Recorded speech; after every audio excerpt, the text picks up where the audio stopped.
Good evening, ladies and gentlemen. Welcome back to Third Man Channel. Welcome back to YouTube. We're back today with another live show. I hope you're all doing well. I hope you're having a good day. Big day again today in terms of streaming. We've got another show for you today. Obviously, yesterday we went through the Premier League predictions. I think that went quite well. A lot of people seem to enjoy it. We had a lot of interaction. Today we're going to cover Bruno Fernandes. So we're going to do a playing focus episode 5, in fact, on Bruno Fernandes. So that is who we're going to cover today. Bruno Fernandes, a player that divides a lot of opinions. So it'll be an interesting one, this. But please, guys, get involved as always in the comments. Please do like if you're joining the building right now. If you're coming into the building right now, as always, please do subscribe as well if you're new. So Bruno Fernandes today. Obviously, we did the predictions yesterday.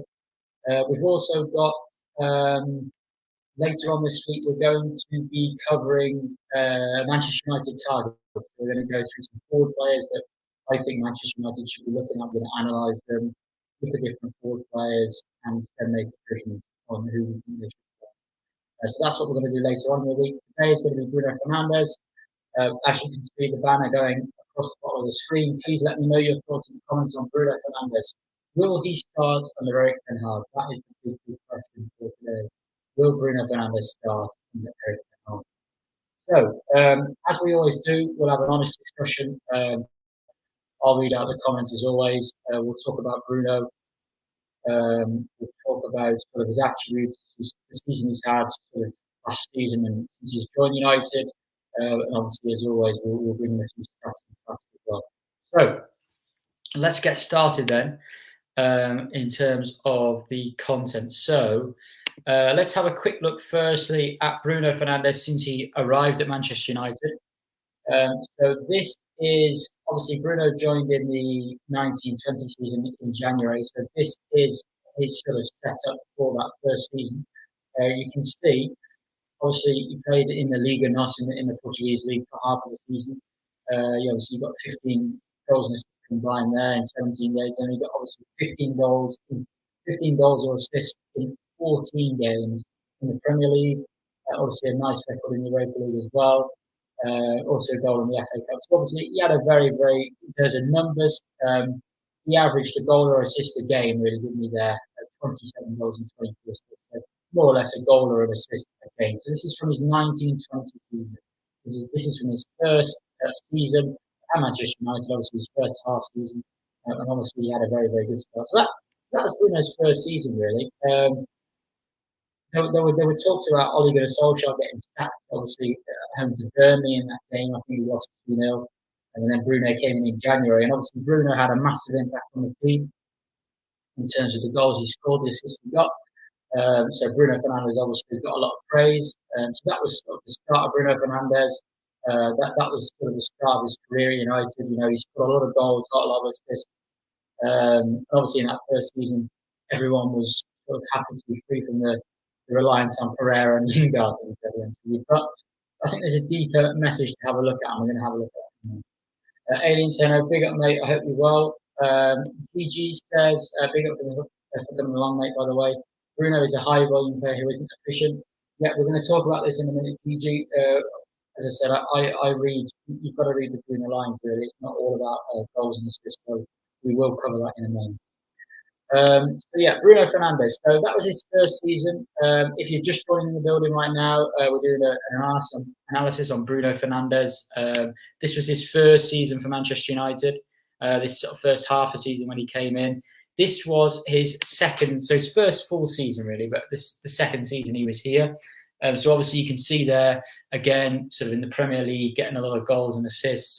He's getting a lot of output. I think this was sort of the mainstay in Ole's system, really. I think this is what Ole's system was built on. I think, you know, direct players like Bruno, like Rashford, combined with a more the balance of Martial in the team as well. And I think that's how sort of Ole wanted us to play.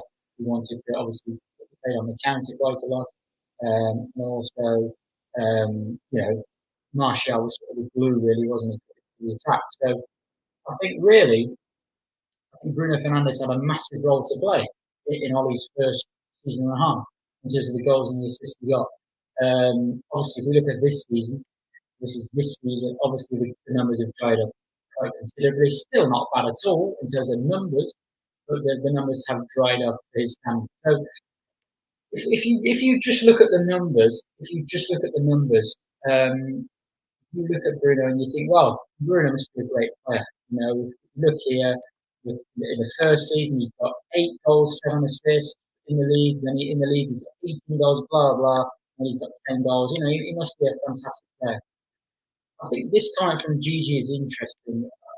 I do agree, Gigi, actually, in terms of what you said here. I think Bruno Fernandes, I think he has got some good attributes. I think he can, as we've seen, produce high output. But I do agree that at times it does harm the team. It does harm the team. We're going to talk about the harm of the team in a moment. It's a few important things we need to go through in terms of the other dynamics. I think you are right. Elian Cheno says Bruno needs to wise up in Erik and help system sloppiness won't be tolerated. Yeah, for sure. For sure, I agree. And yeah, penalties, that's another thing. The numbers were obviously inflated by penalties. If you look at Martial from that 1920, Martial got 20 odd goals in the league, I think he scored. And he didn't take any penalties, Martial. So if Martial would have taken a penalty, Martial could have scored 40 goals, which is quite mad. Obviously, if he would have scored the majority of it. So that is another good point. I think we won a lot of penalties. I think that was mainly down to Martial and Rashford, and he obviously scored a lot of penalties. Another good comment here is temperament isn't a fan out of Premier League teams and managers goes talking, you can get under his skin and he goes missing. Yeah, that's probably something we'll talk about in a bit in terms of off, not in terms of his footballing attributes, more his actual temperament and attitude. It is quite poor at times. He has been considered to not turn up against the big teams. If you look at his record, so we'll talk about that in a moment as well. Yeah, I think Van der Beek certainly got a chance. I think you are right. So if we just discuss Bruno now, I I'm not talking about the season that's just gone in 2022, but the season before that. A lot of people were calling Bruno world class. There's a lot of people on Twitter, and I don't do it, but there's a lot of people on Twitter who go with what's popular. It's like robot accounts. They just tweet out what's popular at the time just to get like. I'll never do that just because I just don't see how you're going to get anywhere doing that. You're eventually going to get found out. If you just tweet what's popular, you're eventually going to get found out for being somebody who just follows the trend. For me, if you go back and watch shows that I did a couple of years ago, I've always said I don't think Bruno Fernandes is world class. I really don't. I think he's got some good attributes. I think his ball striking, I think his shooting from close range is very good for somebody who's considered an attacking midfielder. I think off the ball, I think he can be part of an effective pressing system. And that's another good attribute he's got. But I do think that when he was scoring those goals and assists, his general performances in those games weren't good enough. I really do. I think his general performances were not good enough.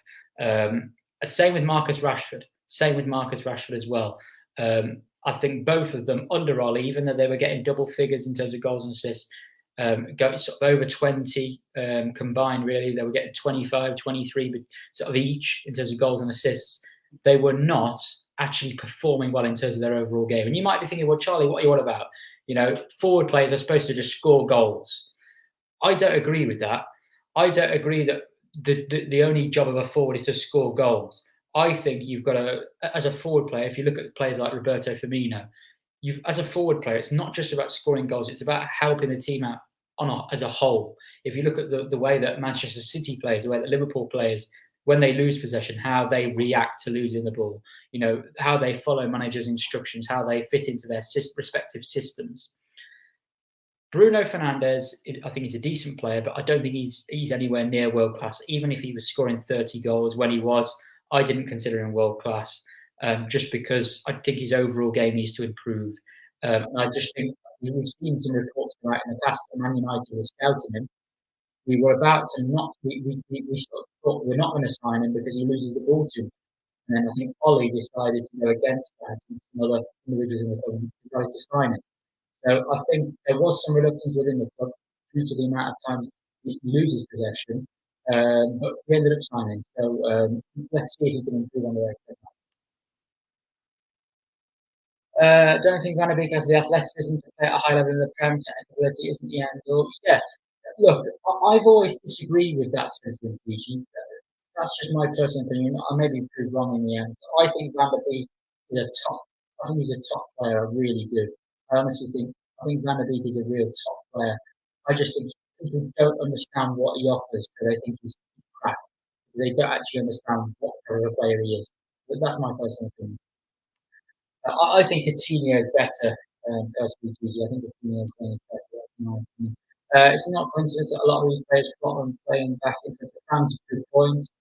Um, yeah, yeah. Okay, there's a few people watching right now, guys. Please, guys, like the video if you're watching right now. Please do smash like and also get involved in the comments, guys. What do you think of Bruno Fernandes? We've gone through, for anyone watching right now, we've gone through the stats. We've gone through his first half of the season here when he first joined. Then we've talked about the 20 to 21 season, his best season in terms of the goals and assists. And then we've talked about the season just gone by where the stats for the goals and assists dropped off. I've just said to everybody here, I'm not all about goals and assists. I don't judge a player like that. So for me, Bruno Fernandes hasn't really got any. He hasn't his performances haven't really changed in the last 3 years. His goals and assists might have changed, but his actual general performance level has probably got a bit worse because the whole team was playing worse. But because everything was going through him under Ollie, it was always if he had if he had a great game in terms of goals and assists, you would notice it. If he had a poor game, it would be because he wasn't getting a goal or assist and he was losing the ball so often in poor places. So I think a lot of the fan base and a lot of people when they watch football just focus on who scores the goal. And I think you've got to look at more important. You've got to look at other things as well. If you look at the best teams in the world, you've got to look at the balance of the team. You've got to think about when to keep the ball, when not to keep the ball. You look at the best players that have gone by in the history of football. You think about players like Toni Kroos, Luka Modric, Michael Carrick, Sergio Busquets. You talk about these midfield players. They are not even the likes of Kevin De Bruyne. Kevin De Bruyne gets a lot of stick for losing possession, but when Kevin De Bruyne is needed in big games, you look at what he's done at Manchester City. He just turn up, and I think with Bruno Fernandes, I do think he needs to improve just his overall game. I just think he really does. And I did put a bit of analysis out before Ten Hag came to the club, saying that I think Ten Hag will use Bruno. I still believe that Ten Hag will use Bruno. I do. I really do. I'm not saying Bruno's not going to be used, but after a certain point, Bruno will have to adapt, and if he doesn't, he'll get dropped. It's as simple as that. I think. I really do. Yeah, that's the thing, Gigi. That's the thing. It's the same with Rashford. Like, for example, people will say on Twitter, let me think of something. People will say, "Oh, Marcus Rashford is going to bounce back under Erik ten Hag." Bounce back to what though? Bounce back to scoring goals, possibly, but bounce back in terms of what's he going to adapt to his game? He might play with a bit more confidence. He might score a few more goals, but Marcus Rashford, he needs to improve his overall game. There's no point saying he's bounced back. He's going to score more goals. But what about his overall game? His contribution to the whole team. What about his work rate off the ball? In the air, he needs to improve. Back to goal, he needs to improve. Link-up play, he needs to improve. He needs to improve his decision making. So I've just named 5 things there. So but when I think on Twitter, a lot of people just focus on goals. And obviously, goals are very important in football. But I believe that if you have more balance in the team, if you play more discipline in a system, with everybody understanding their roles and everybody, I think if you keep the ball better in the final third, sustain pressure better, I think you'll score more goals naturally anyway. You can't defend with the ball. I think I was reading a book the other day talking about it, defending with the ball. That's one of the most important attributes you can have as a team in football. Defending with the ball. So if you've got possession, if you keep the ball, the opposition can't score. So I think that's something interesting to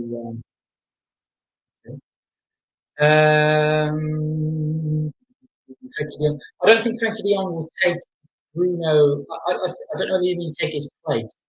I personally think Frenkie de Jong will play in a deeper role, but that's my personal view. I think he'll play more of a deep line playmaker role. Adrian, all good, mate. Hope you're well. Um, I don't think they fit into the same midfield three, but I think they could fit into the same team with one of them in a different role. We can talk about that. Yeah, that's a problem, aliens, and a lack of awareness. Big up, Alex. I hope you're well, mate. Thanks for coming along. Big up, Luca, as well. PG, what that you have player picture in tight. Yeah, that's a great point. Tight space as well. Tight spaces. Yeah, that's an excellent point actually. I was watching a compilation of Paulo Dybala's debut for what I think it was his first game. It played against Spurs for a friendly for Roma. And my goodness, that man can play. I'm surprised that we didn't go for Dybala, by the way. I know people are a bit, oh, is it another one of these deals that we're going to do with a player that's beyond these best years? But for me, Paulo Dybala is still class. I think Ten Hag might have said he doesn't want him, doesn't fit where he wants. But I think Dybala is a very good footballer. But that just reminded me of that point there, Gigi. I think you've got to have players who are really comfortable in inside space. Right, let's have a look then now at, thanks for everyone's comments, by the way. I'm going to have a look at generally Bruno from last season. Let's have a look in the last year. This is Bruno from the last year or so. What I'll do is I'll just read through a few things here. So this is general, so we'll delve into the stats a little bit more in a moment. Obviously, still ranking highly for assist, shot creating actions, progressive passes. Bruno Fernandes will create chances because he takes so many risks that eventually a chance has to come. So I think that's what you've got to be careful when you look into these stats. I think Gigi made a good point earlier about efficiency. He's got to be efficient with it. And I do think Bruno Fernandes does create chances, but I think he could do it in a more efficient way. If you think about the way that Eriksen did when he came on against Atletico Madrid, that cross from Maguire, the corner, and also that cross that Rashford and Elanga couldn't get on the end of, within 20 minutes, he created two fantastic chances like that. So I think Bruno Fernandes could improve the efficiency, but you'll see there, he does create chances. This is his, let's look at his passing now. So obviously it's looking good on the chart. Obviously the higher the number, the better. Obviously he gets involved with the play a lot. Obviously he likes to sort of drop deeper at times and get involved with the sort of in the deeper area of the pitch to get involved in the build-up. The pass completion is obviously quite low. The short pass completion is very low, so 85.7%. That's very, very low. You can see there as well, the medium and long is low. So you can see there really, I'm just going to take this off just for a moment. So you can see there really, that sort of backs up the eye test. We know that Bruno Fernandes takes risks. Does he take too many risks? Probably for me. Probably takes too many risks too soon in our build-up. You know, when you're building attack, and I think Ten Hag wants to play this way as well. When you're building attack, in my opinion, you shouldn't play that risk. Obviously, when you're on a counter attack, it's different. If the opposition's in their own half, in their own in the defensive third, let's say, and you're trying to attack it, right? What the opposition want you to do is to play that early pass and to take, play longer passes. They want to frustrate you. What they don't want is for you to move the ball side to side, to look for openings, to look for triangles, look for overloads out wide, look for cutbacks, look for those more intricate football where you can break an opposition down that way.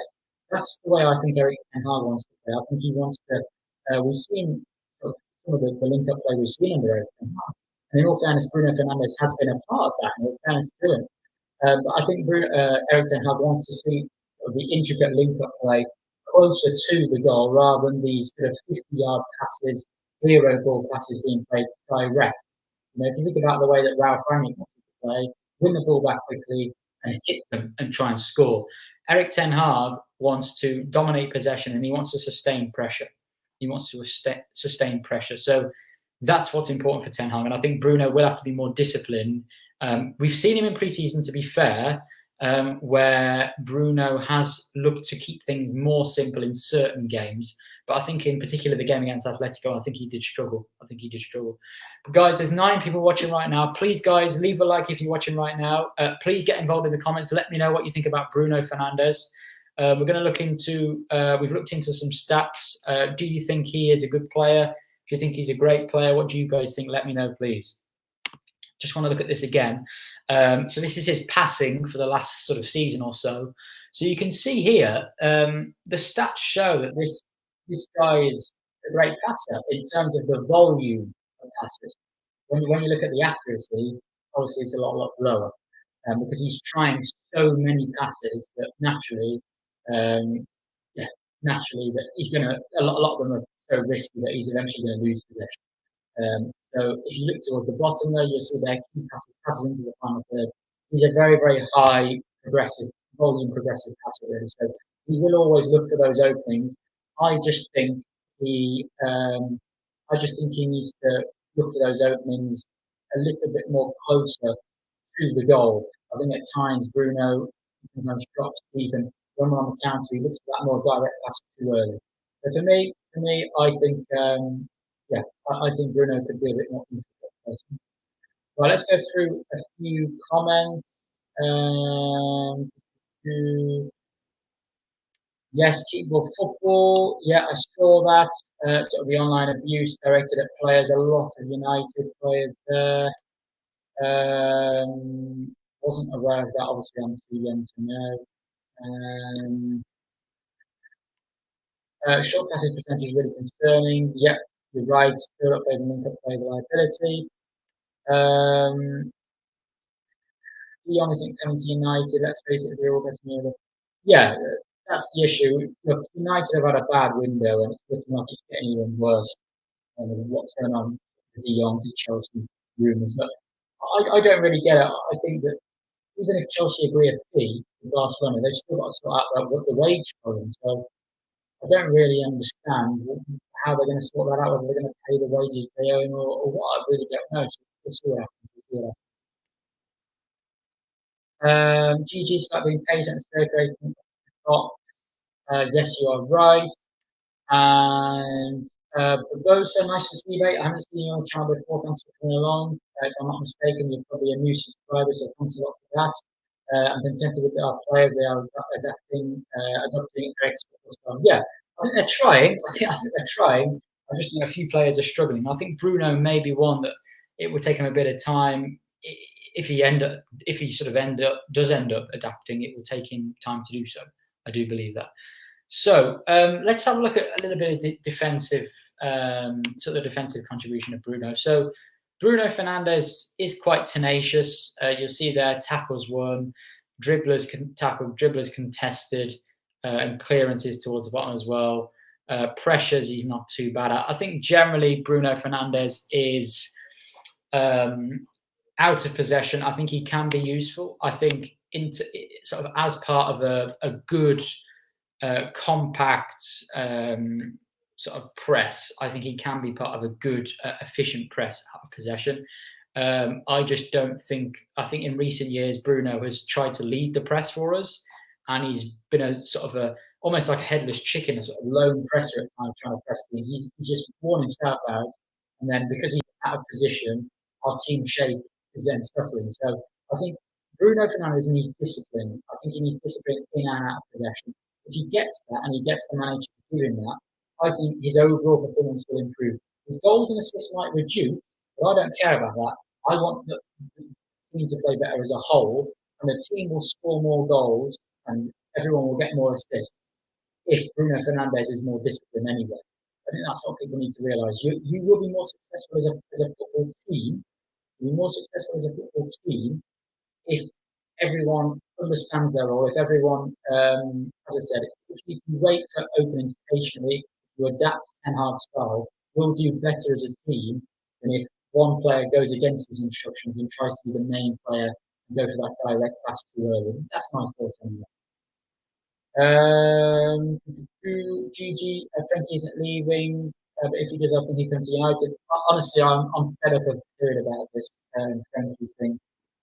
I'm honestly, I'm not really confident on transfers. I'm trying to just ignore it because I'm getting a bit annoyed with it. Namusis, thanks for coming along, mate. I hope everything's well in Uganda. Look, yeah, we need to do a lot of things. We need to do a lot of things To be honest with you, mate, we need to do a lot of more deals, but I just honestly, I do worry at the way we're going at the moment. We need a lot more. Will Erik Ten Hag keep Bruno on pens or give that to the strikers?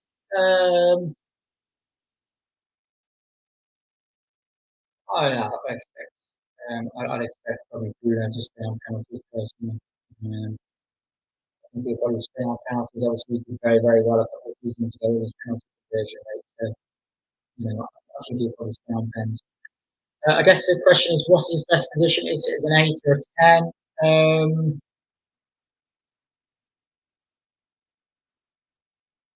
That's a good question. I think he can play in either, but it depends on the system.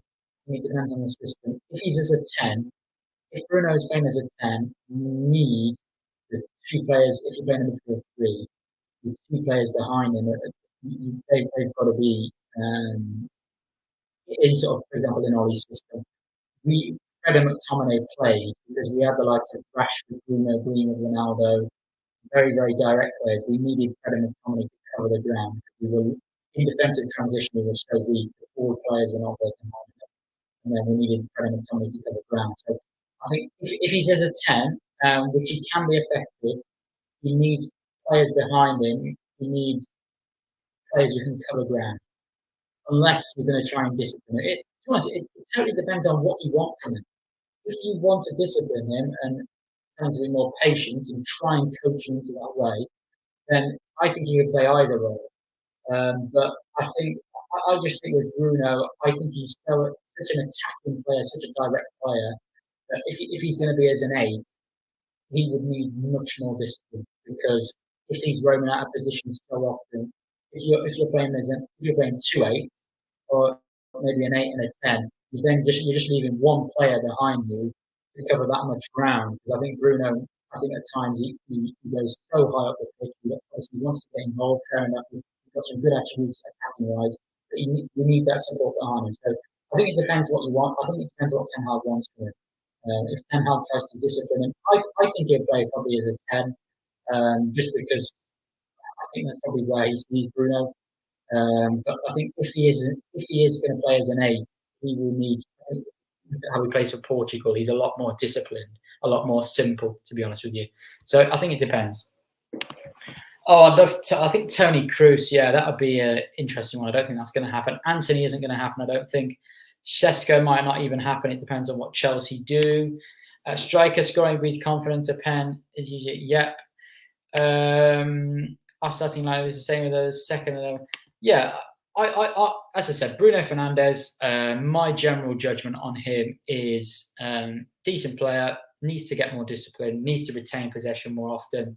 Needs to be more clever when he creates chances. And if he does that, I think he'd be a very good player on Erik Ten Hag. So that's my thoughts, guys. I don't know if anyone else has got any other questions, any other thoughts. But yeah, for me, I don't think he was ever as good as a lot of people made out when he was being raved about world class. I don't think he's world class. I think he's a decent player, but he needs to be more disciplined. They're my thoughts. They're my thoughts. Let me know what you guys think in the comments. And guys, please do like the video if you're watching right now. The channel, we've really, really grown in recent in sort of the last few days or so. So please do like the video if you're watching. I think this is an interesting conversation around Bruno Fernandes. What I might do now actually is I might bring up maybe a couple of tweets just to have a look through and Bruno Fernandes just to get a bit more of a clear idea. Because again, this player in focus is quite difficult because to analyse Manchester United, I mean, even the top analysts in the world, you can't really analyse all that much about Manchester United. We were that bad. We were playing that badly. I mean, what can you analyse that's good? You know what I mean? So I think it is tough. But to be honest with you, I'm going to show you now one or two things on Twitter about Bruno Fernandes, just to have a look through. I've got to make sure I don't play any of the videos there because of copyright. Things like that. I'm going to go down to this. Okay, so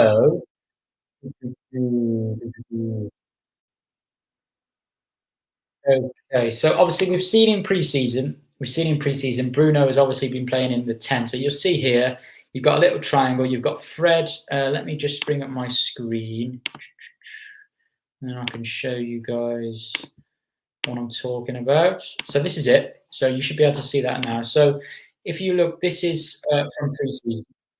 So you've got Fred as the deepest midfield player, and then you've got sort of McTominay, slightly higher up as an 8, and then you've obviously got Bruno in the 10th position. So we've seen in pre-season, you know if you've watched Ten Hag before, Erik Ten Hag wants to take risks, obviously influenced a lot by Johan Cruyff in his style. He wants to be very expansive, often set up in this 2-3-5 or 3-2-5 or whatever you want to call it.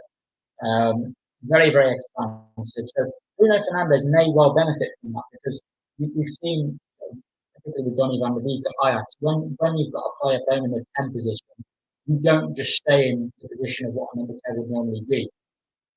You would form that front five, be part of that front five, look for sort of triangles, look for passing opportunities, make those third man runs, drag players out of shape. And we've seen under Erik Ten Hag how fluid he can get his team to be.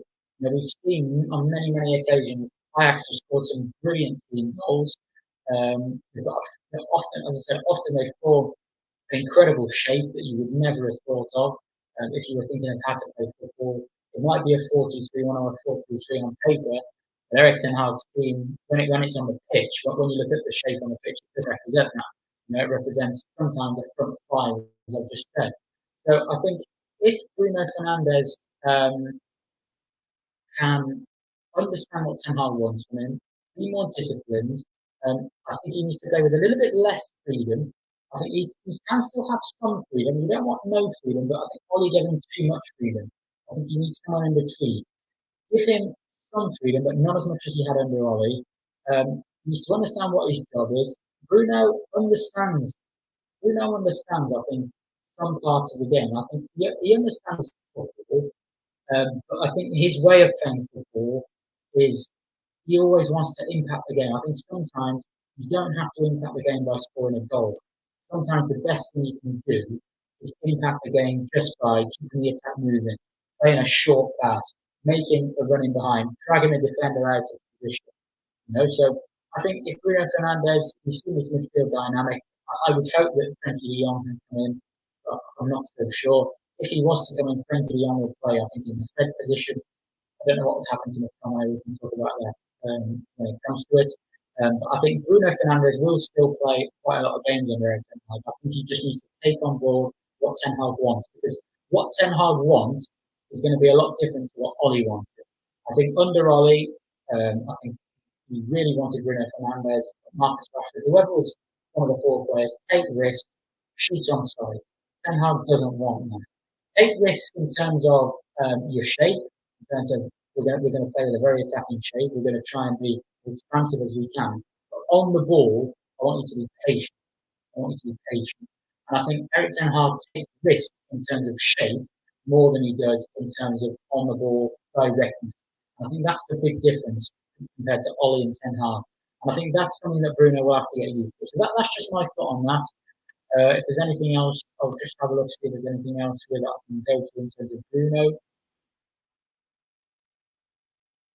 And yeah, this is what I talked about before in terms of the compact press. So you'll see here, this was against Liverpool in the first pre-season game. So you'll see here, look how compact we are. We could even be more compact if we wanted to. We could even push slightly higher by a couple of yards. But we are very compact. You'll see Bruno number 8 sort of in the middle, just to the right of McTominay in your picture. So I think what Ten Hag has done and what great managers do is they don't rely on individuals. They don't rely on individuals. They rely, if they're having a bad game, it falls back to the system. How can we tweak things tactically to get out of this situation?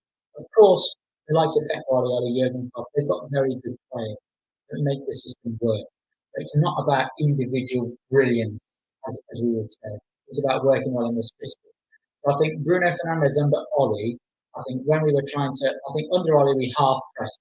I always thought we were half bothered under Ollie. We didn't sit back in a compact shape, but we also didn't press in a compact shape. We were sort of in sort of a mid-block sort of scenario where I thought, oh, are we going to stay or are we going to go? What are we actually going to do off the ball? I think Bruno a lot of times got frustrated or wanted to impact the game. So, he wants to impact the game. He's so proactive. So Bruno then went and pressed and tried to start a press. But then the thing was, Bruno sort of he dragged himself out of our shape. He went to press as a lone presser, and not many people followed him up, and then they played down as the opposition.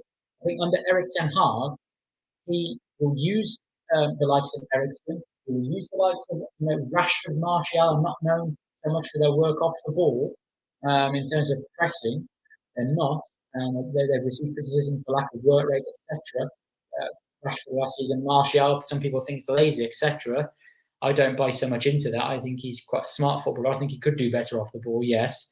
But I think Ten Hag will use the system to try and get the most out of these players. And Ten Hag has not used in the past. He's preferred a pivot of two players who are very good on the ball. That's sort of the ball playing attributes have always been the first thing he's looked at, the first thing he's valued, rather than a traditional ball winner.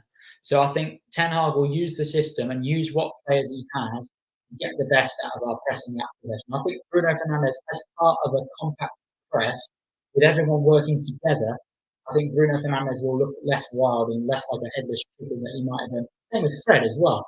I think Fred still is doing it a little bit. We've seen preseason Fred, I think his decision making with McTominay as well, it could improve. But I think as part of a compact press, as part of a good solid unit out of possession, more cohesive, everybody understanding their roles, everyone together, I think Bruno Fernandes may benefit from that, and he won't look as individual when he's trying to play. That's my personal opinion. Please let me know, guys, in the comments what you think. I think when you play more as a team, like I think we will under Erik ten Hag, I think we'll rely less on individuals and more on the system and Ten Hag's values. They are my thoughts. Yeah, I put a little thought out here as well. I think if you look at our games from pre-season, we've looked much more compact as a team. So it's not about individuals; it's about how you look as a team. But we need a lot of backing and etc. So that, guys, is a little bit on Bruno. A few tweets I've looked at. Let's have a look at a few more comments. So Alien Tenno, Bruno Eriksen in the five suggestions help us this season. Yeah, Bruno Eriksen, we've got Donny as well. McTominay, yeah, I've always said I don't rate McTominay too highly. I don't rate Fred particularly that highly either.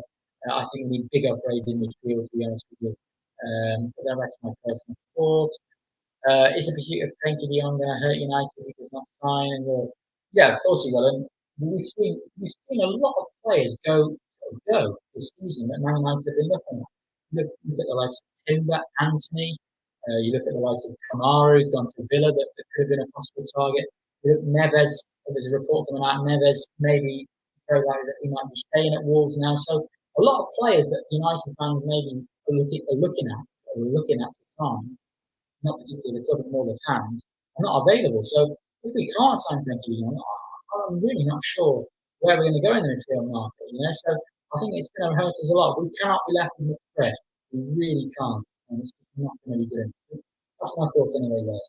I'm just trying to think if there's anything else to talk about in terms of Bruno.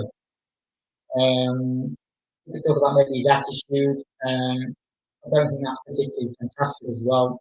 I don't think he is.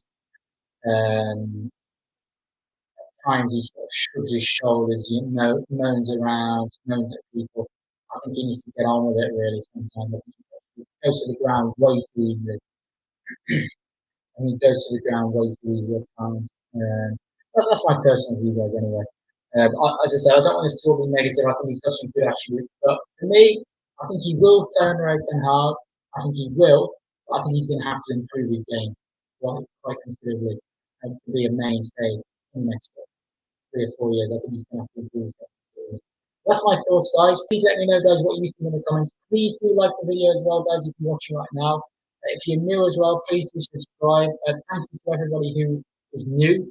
If you are a new subscriber, I really, really appreciate that. As always, I appreciate all the support that everyone gives on the channel. It's much appreciated as always. We can talk about a bit about maybe the dynamics in the field. be honest with you, I think whichever midfield we put together right now will be unbalanced. I really do. If you were to say to me, who would you start on Sunday? I'd probably start. I'd start Fred. I'd start Fred. I'd probably start Fred with. Um, I'd probably start Fred with Ericsson, and I'd probably play Bruno. I probably would. I probably would. I'd probably start Fred, Ericsson, Bruno, or Fred, Ericsson, and Donny. That's what I would start. I know that lacks a little bit of that's a bit of steel in there. We haven't really got that sort of taller profile in midfield, but I think Ten Hag can make it work. I think Brighton again are a team that are very much based on playing out in the back, looking to be progressive, looking to take the game to the opposition, looking to keep possession. So Brighton aren't a team that play a lot of longer passes anyway. So I don't think you'd have to. I don't think you'd have a need in that game for like of McTominay. Obviously, we've also got Martinez and Malacia. They're very short. So if Ten Hag thinks we need to balance the team with McTominay in there, fair enough.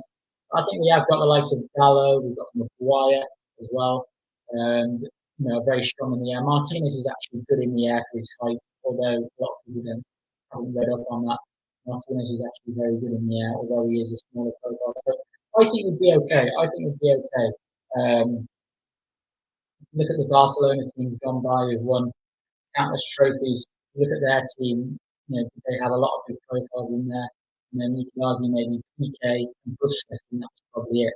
Maybe David Villa as well was not really short. I can't remember how tall he was. But I think, to be honest with you, I think Fred Ericsson and Bruno, or Fred Ericsson and Donny against Brighton would be okay.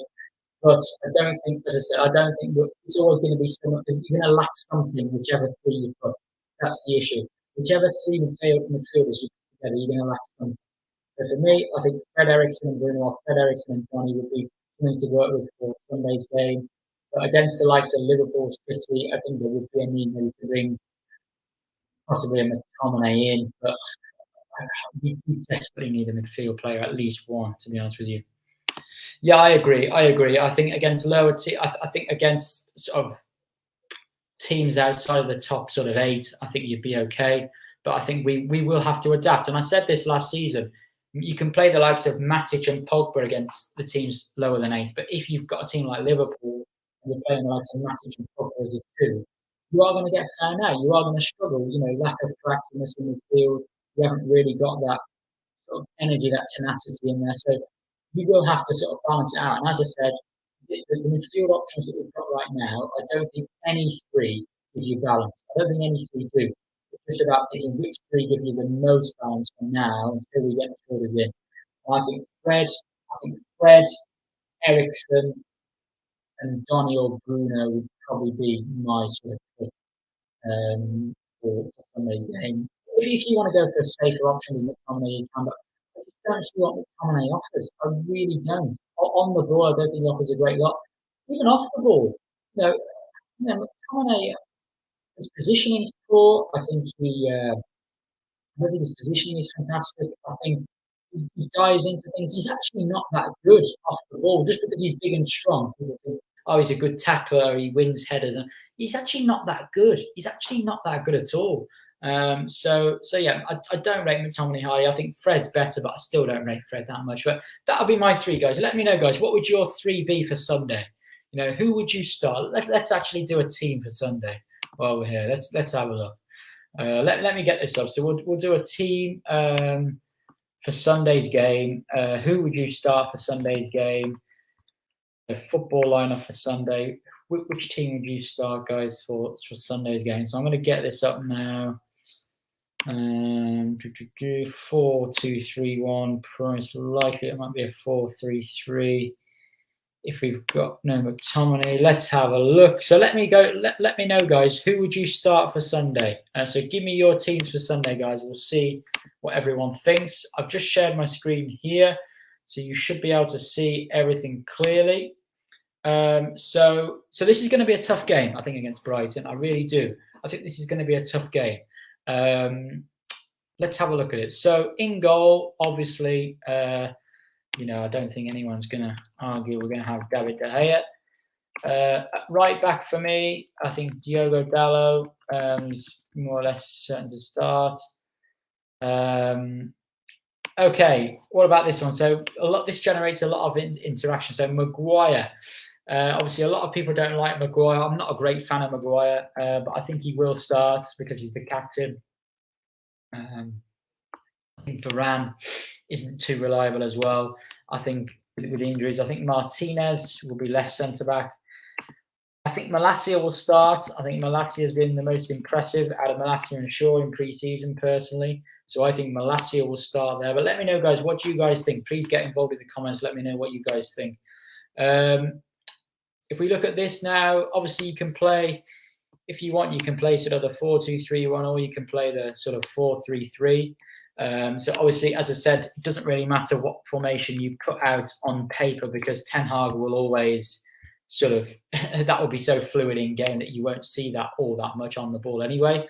But I would play Fred. Sort of the six. I'd play Eriksen, sort of in this sort of role here. So Eriksen in this sort of role here, and then I would look to play probably Bruno Fernandes in sort of the higher 8 position, maybe in that sort of area. If we're looking at what it's going to look like in game, Sancho on the right, Rashford on the left, and then I think we're going to see Martial as the number 9. So that would be my team, guys. Let me know what you guys think. I'll have a look through the comments now.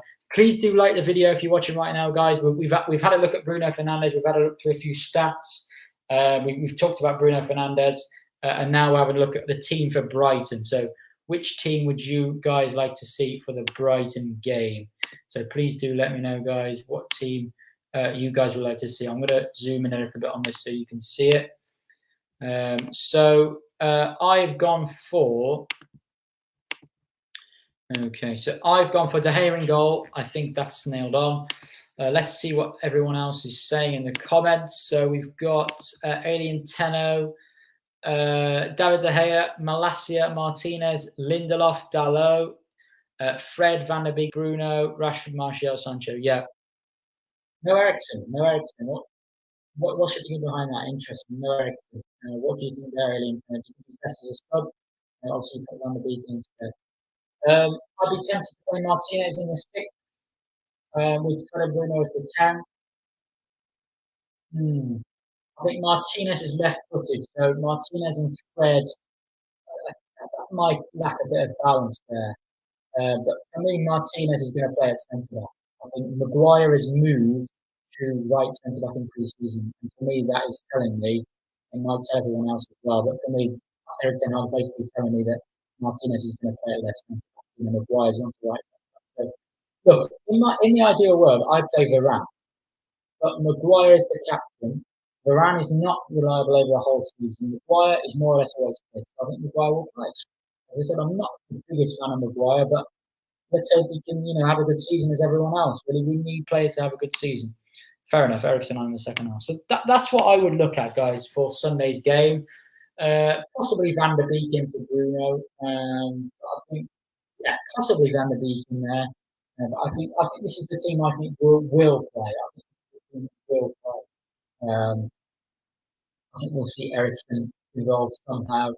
I hope it's from the start. I think that back 4, I think bringing Malacia and Martinez is strengthens our left side a lot. I think Sancho, Rashford and Martial, I think it's going to be interesting to see if we do sign a forward, what happens to that front 3. Who's going to be dropped, if any players. So that's going to be interesting. I think Bruno Fernandes, I think he probably will play on Sunday. I think he will. Let me know, guys, what do you think under Erik ten Hag? Bruno, will he be a starter? Will he be a squad player, or will he be sold eventually? What do you guys think under Erik ten Hag? Starter, squad player, or sold? For me, I think he'll be a starter for now, but he may possibly turn into a squad player if he doesn't become disciplined. And so I think he needs to discipline his game more under Ten Hag, else I think he will be involved less. But let me know, guys, what you guys think. Please let me know in the comments. Yes, I think that's a big worry, Alien, to be honest with you. I think that's a big worry. I think that is the best team, or but you can switch a few players around. You can bring Varane in, you can bring Van in, you can bring Tommy in, you can bring etc. That is one of our best teams that we can play.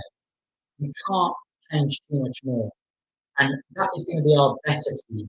We've got to rotate teams. We've got in October. I think there's how many games? I think there's 9 or 10 games in October we've got to play.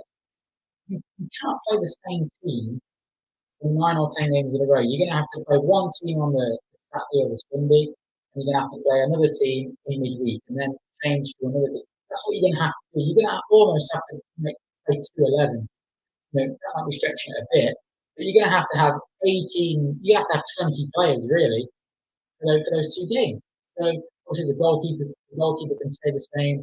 Maybe the centre half. Maybe mostly can stay. Can get a solid centre half partnership, or at least keep one of the centre halves on. You can obviously keep the striker on for a lot of the games, but particularly in midfield, full back, you're going to have to change. You're going to have to change the team a lot.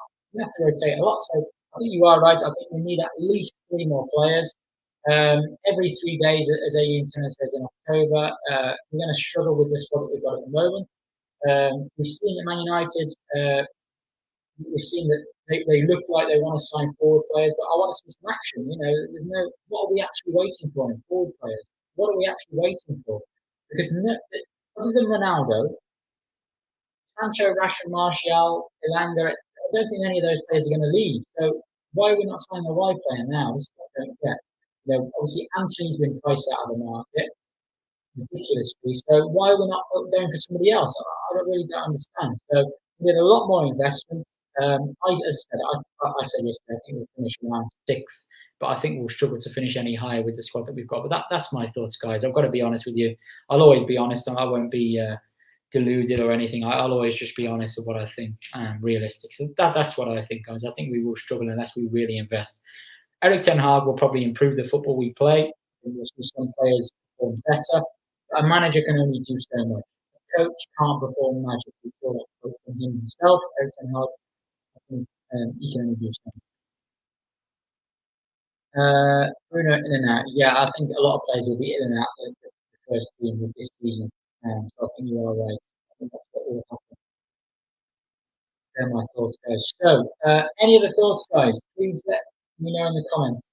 This later on this week, I don't know if it's going to be at the weekend, whether it's going to be before the weekend, but later on this week, we are going to cover forwards. So we're going to talk about forwards, which forwards we think Manchester United should sign.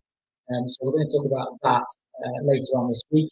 We're going to cover the likes of Sesko, Kalajdzic, Elise, Neto, Gnabry, Sane, these type of players we'll cover. We'll cover quite a lot of players. So make sure you do stick around for that. Player in focus. I don't know whether we're going to carry the series on with any more episodes. Please do let me know, guys, in the comments whether you enjoy this series or whether, to be honest with you, I think as the season obviously starts, the content will change a little bit. But if you guys still want me to do the player in focus, I can do. It might be worth doing a player in focus after matches, actually. So, like doing a match and not a player analysis on a certain match. That might be half an idea to do. So I might do that. I just want to say thank you to everybody who's given me support in the last few days or so. We've had a big increase in support on Twitter, a big increase in followers and subscribers on here. I just want to say thanks a lot to everybody who's watching. I've dropped one of my commitments elsewhere in my life. I used to do quite a lot of tutoring, but I am going to drop that because I want to, firstly, because it was impacting my health a bit. I want to focus a lot more on this content stuff. So I'm going to invest a lot of time into this content for you guys. So I hope you enjoy it. Without your support, I wouldn't be here right now doing this. So I want to say thank you to everybody. Alien Tenno, I'll see you on Sunday, mate. Should be there. Train about 12. I should be outside the ground for about, as long as there's no delays, I should be outside the ground for about sort of 12:30, 1:45, mate. So I should be there pretty early, as long as there's no delays on the train or any problems. Fingers crossed there's no problems with the trains this weekend. I should be there pretty nice and early. Sesko isn't right. we'll talk about that in the video, mate. We'll talk about that in the video. See you, bro. Hope you're well, mate. McNeil, I think it was Hugo in the youth cup. I wasn't sure. I think it might be Hugo.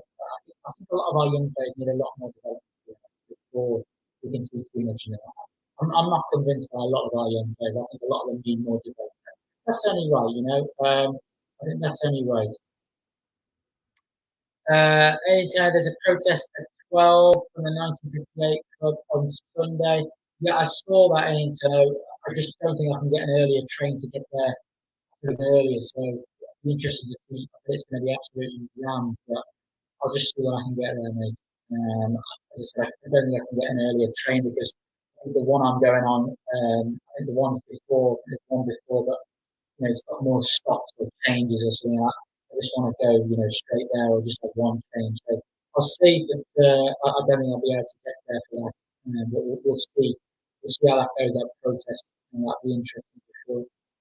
Okay, guys. Any other comments? Please let me know. As always, please leave a like.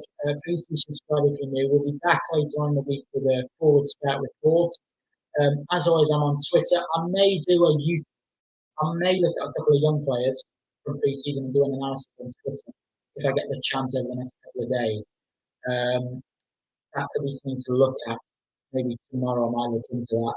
Possibly, I can't promise it because of sort of the way I feel at the moment. Just a bit tired and very tired, not feeling in the best health. But I am starting to feel a little bit better. So if I can get that out, I'll let you guys know. So do look out on Twitter for all the comments as usual. Player in Focus series. I don't know whether this is going to be the last episode of this type of series. We'll see. Might bring in a couple more episodes. But I really appreciate all the support, guys. I'll see you there at the internet for sure. But yeah, thanks a lot, guys, for watching. As always, enjoy your evenings. Yeah, please keep up the support. Please DM me on Twitter if you want to talk. As always, please do get involved. I'll be back later on this week with more content, guys. But as always, please look after yourselves, guys. Thanks a lot for the support.